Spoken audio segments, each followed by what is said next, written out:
So who was it who dreamed the impossible dream, which is indeed possible, starting, I think, tomorrow when construction begins?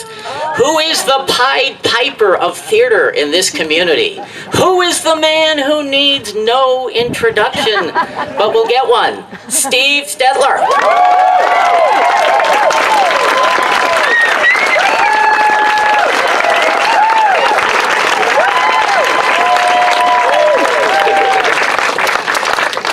We have three Pied Pipers here. Malcolm is looking on happily and healthily from home in Chicago, and Tim is running around doing the other thing he loves to do, taking pictures of us. But the three of us came together in 1988 to pick up the mantle of a theater that for 50 years had only been run by two producing regimes. And here we are 28 years later, and it's only been run by three, and we're not going anywhere.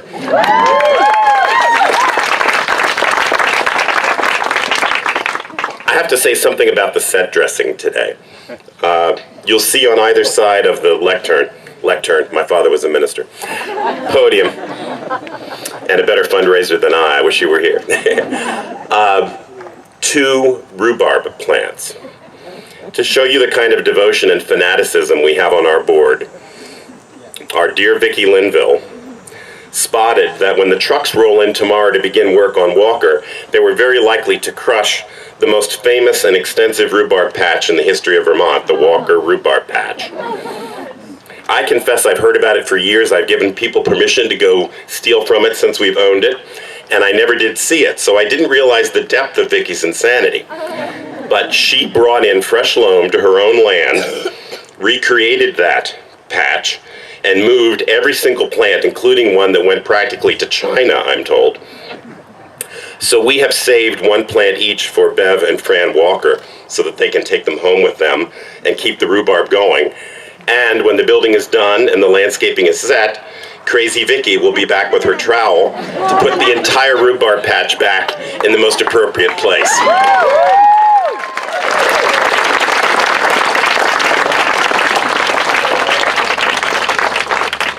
Only in Weston. The only thing that's more exciting than this building, and if you have not seen this animation, I can only tell you, the first time I saw it finished, I just cried. It is remarkable. Go home and immediately go to westonplayhouse.org/tomorrow, and you'll have tomorrow going through your head, and snap on that video and get the Kleenex. It is so exciting. And you'll see inside and out what that building can be. You'll see 3 of the configurations and 4 of the uses that a building that will be able to have about 15 different possibilities could yield. It's just incredible. It's everything we wanted and more, and it's actually happening.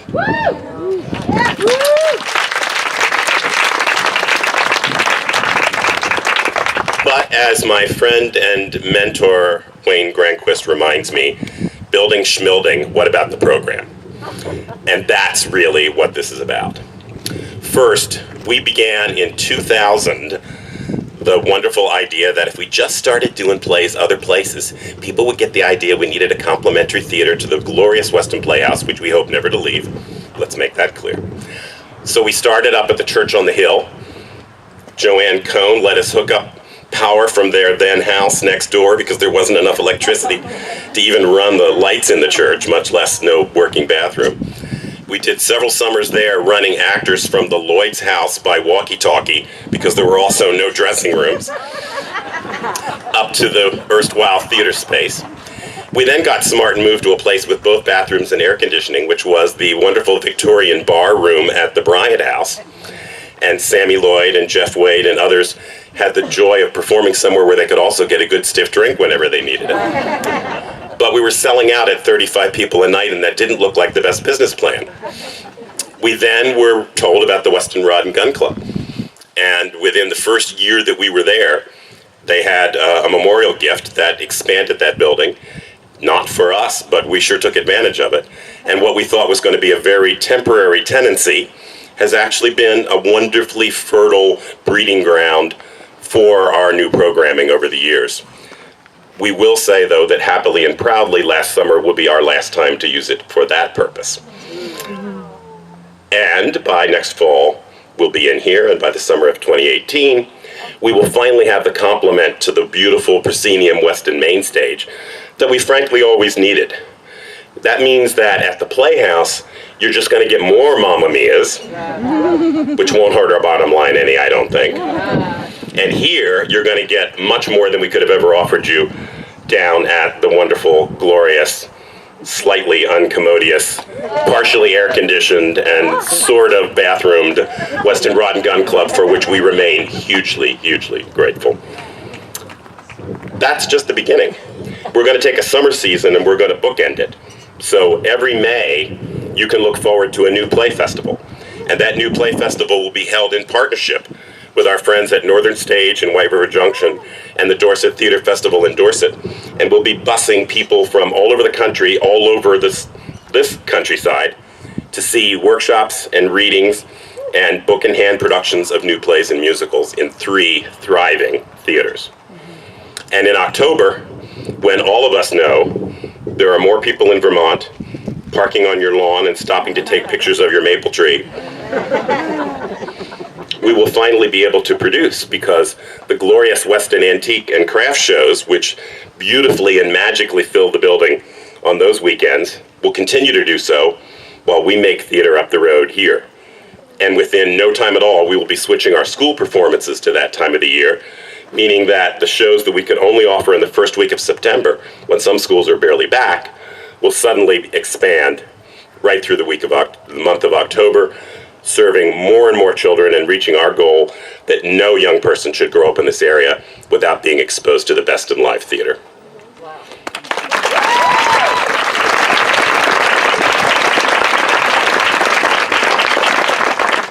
I have Leslie because I'm no good at math, but I know there's 6 months of the year left, and this building ain't sitting fallow. That other 6 months will be used first to expand our own play development programs that the board has happily memorized as the 3 I's, which is incubation, come on board, innovation, and inspiration. See, aren't they good? They're better at Go Walker than the 3 I's, but they're good. We're going to add a mini Aspen Institute, where we're going to look at new ideas in the arts in a kind of a think tank or laboratory situation. We're going to add a program for people who might be getting to the stage that I would have if this building weren't built, wondering why they're doing what they're doing at that point in their life, and remind them why they are. No better place than Weston to do that. And we're going to continue to bring artists here to create shows that already Weston has helped send to Broadway, London, off-Broadway, and the top regional theaters in the country. On top of that, our education programs are going to flourish. We're going to take our Young Playwrights program out of the schools, and we're going to have, in conjunction with the Flynn Center in Burlington, annual Young Playwrights festivals, 1 year in Weston, the next year in Burlington, on this site, where young people for the first time in their life find their voice in a new play written themselves.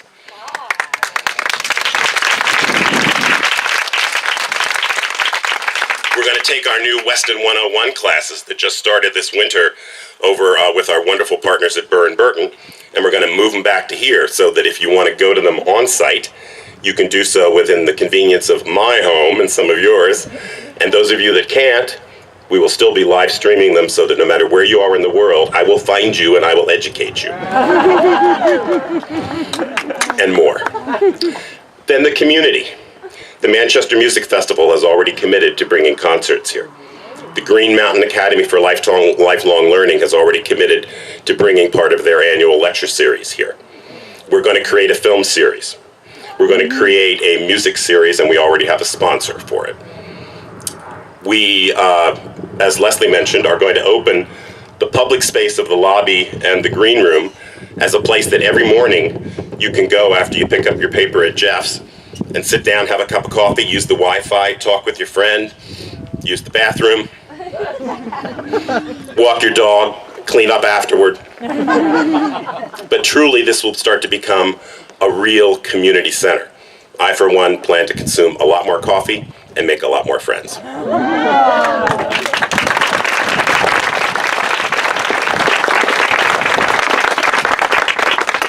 We'd like to move a farmer's market here, not just in the summer, but in the winter. We can handle both. What better than a farmer's market on a farm?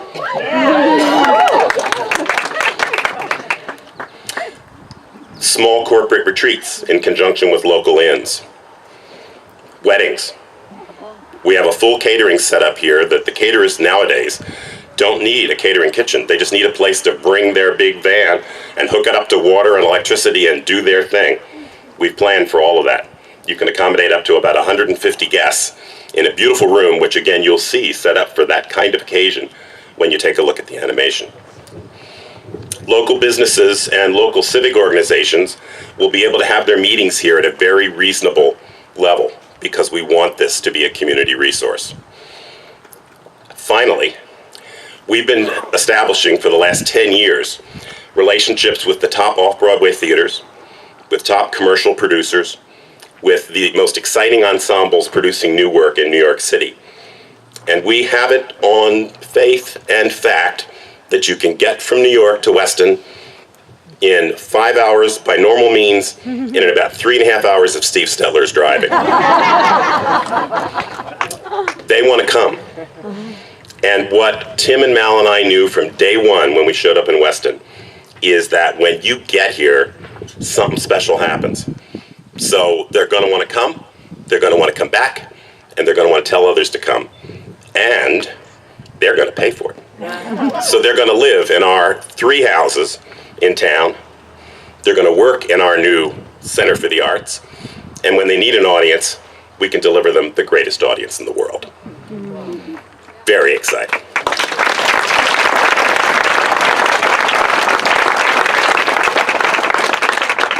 So that's what's on my agenda for the next year. Get that set up and raise this remaining $4.5 million.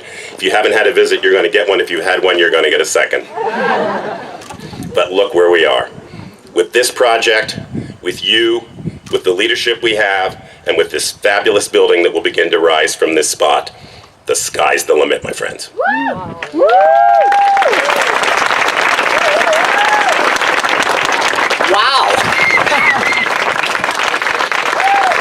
We're all going to have to go to the Vermont Country Store and buy Geritol. It's going to be a busy time up here. Well, there's a family that's been associated with this theater before this theater was this theater. From its very foundation and now helping secure its future. And of course, that's the Walker family. And on their behalf, I want to introduce and bring up to the mic, Fran Walker. Thanks, Tony. This is unreal. What a day. You know, there's nothing better than fresh Vermont mountain air and sunshine and an occasional sprinkle. I am Francis Walker, the youngest son of Kenneth and Anna Walker, and nephew to Gladys Walker. First, on behalf of the departed and extended family, I want to say how pleased I am that this moment has finally arrived. It's been a long time coming with endless hours from many, but I'm sure the wait will be worth it. I know my parents, and especially Aunt Gladys, would have loved to be part of this special moment, as the family had theater roots that went back a long way. I can remember Aunt Gladys telling stories of how she, her brothers, Larry and Ken, and Raymond Austin would do skits from the town for the townspeople. The skits started in the old barn to your left, and they migrated to or between Raymond Austin's barn and this barn. But then Ken made a makeshift platform for them to do their skits on the front lawn. Their skits became so popular that Main Street became known as the Avenue of the Stars. Later, after the Congregational Church was transformed into the Playhouse in 1935, Aunt Gladys had active roles in many of the plays. She spoke highly of the privilege of watching Lloyd Bridges perform on the Weston stage. My parents and Aunt Gladys developed a love for the theater and a commitment to it that lasted for years. Both Anna and Gladys had roles in keeping the usher roster up to date and finding substitutes when needed. I can recall Aunt Gladys sputtering at times when someone would call in at the last moment needing a substitute. But she loved what she was doing, and she kept at it until as long as her eyes lasted. The family was there to help during the devastating fire of 1962. Being a volunteer fireman at the time and sadly watching the buildings go up in flame. That didn't stop the shows though. A plan was quickly put together to erect tents on the playground of what is now the Little School, and the shows went on. At the time, Raymond Austin, who was an excellent architect, quickly went to work on his drawing board, designing what is now the current theater. Then the flood, a decade later. The family was there to help in any way they could.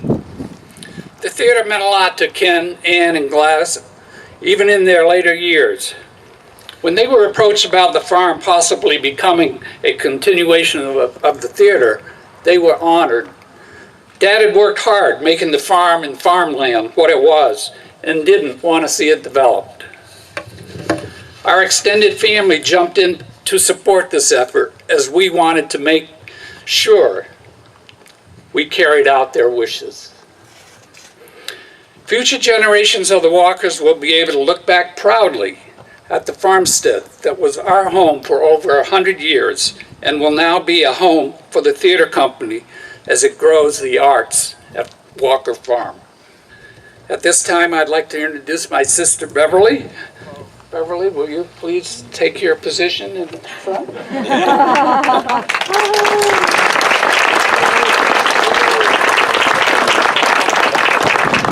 When this first shovel of soil from this precious western land hits the carefully prepared foundation beneath us, I declare construction of the Center of Arts at Walker Farm officially begun.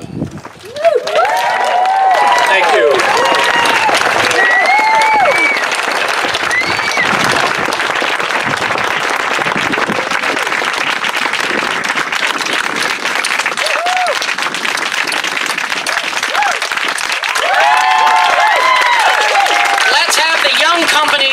To the mics with their music director Jake Tursky to put a little music into this ceremony, and that's what we're about, music and theater. Young company, to the mics.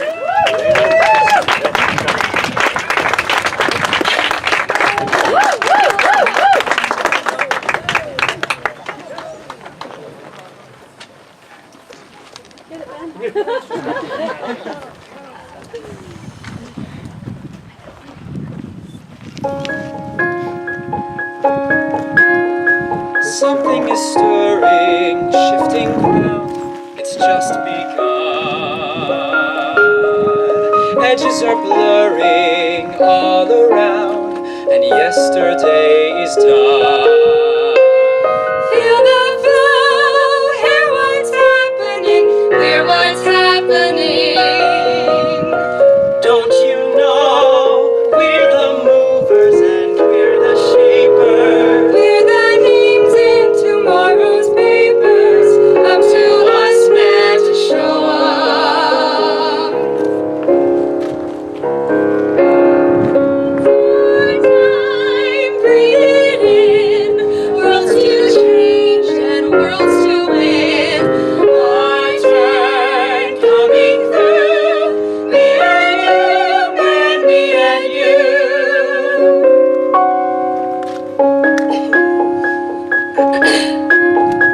Feel how it quivers on the brink.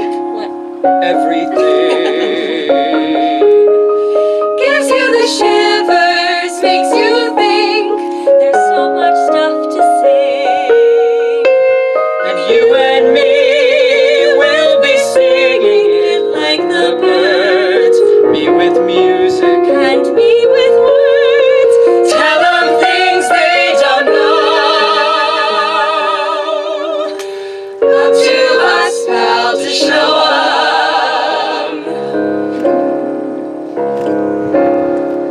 Our time.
Broadway in relatively short order. Thanks so much. That brings us pretty much to the end. We're going to have some wedding-like photo opportunities with all those shovels after this is done. But thank you so much for coming. Today is kind of the first down payment on this wonderful new theater, which suggests other payments need to be made. And as Steve said, we'll be looking to you to help us. But next fall, you're going to be here for the grand opening. Thank you so much. On Walker. And if the press would also like to come to the side, any extra remarks you'd like from any of us will be available, including our star. Thank you.